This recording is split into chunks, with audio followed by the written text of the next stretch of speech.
Magandang hapon. Update muna tayo sa lagay ng ating panahon ngayong October 14, 2023, araw ng Sabado.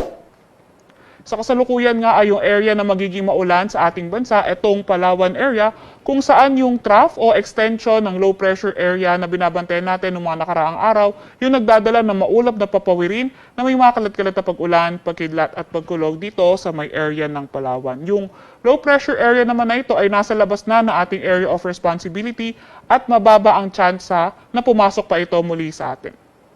Samantala itong northeasterly surface wind flow patuloy epekto sa may northern Luzon area. Kaya ang inaasahan nga natin dito sa may Batanes, sa may Cagayan, Isabela, Abra at Apayao yung maulap na papawirin na may mga or yung partly cloudy to cloudy skies na may mga may hinang pag-ulan. Para naman dito sa Metro Manila at sa nalalabing bahagi ng ating bansa, bagyang maulap hanggang sa maulap na papawirin din yung ating inaasahan na may mga isolated rain showers or thunderstorm. Kaya ating mga Regional Services Division maglalabas ng thunderstorm advisory, rainfall advisory o di kaya heavy rainfall warning kung kinakailangan.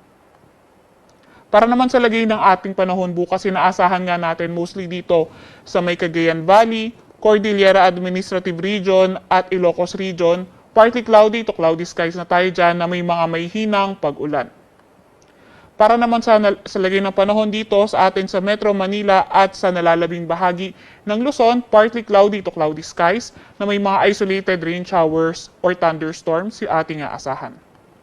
Agwat ang temperatura para bukas sa Metro Manila maglalaro mula 24 to 31 degrees Celsius. Sa Maylawag naman at Legazpi maglalaro mula 25 to 33 degrees Celsius. Sa may Puerto Princesa at Calayan Island, 25 to 32 degrees Celsius. Sa may Tagaytay, 22 to 30 degrees Celsius. Sa Baguio, 17 to 24 degrees Celsius. At sa Tuguegarao ay 24 to 33 degrees Celsius. Para naman sa lagay ng panahon dito, Visayas at Mindanao area, inaasahan nga natin yung partly cloudy to cloudy skies conditions na may mga tsansa pa rin ng mga localized thunderstorms.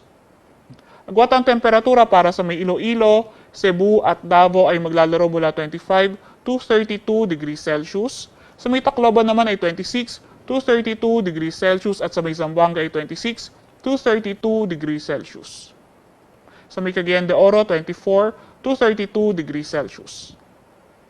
Wala pa rin tayong nakataas na gale warning sa kahit na anong baybay na ating bansa, kaya yung ating mga kababayang mangingisda, pati na rin yung may mga maliliit na sasakyan pandagat ay maaaring pumalaot sa ating karagatan. Ang araw ay lulubog mamayang 5:37 ng hapon at sisikat bukas ng 5:47 ng umaga.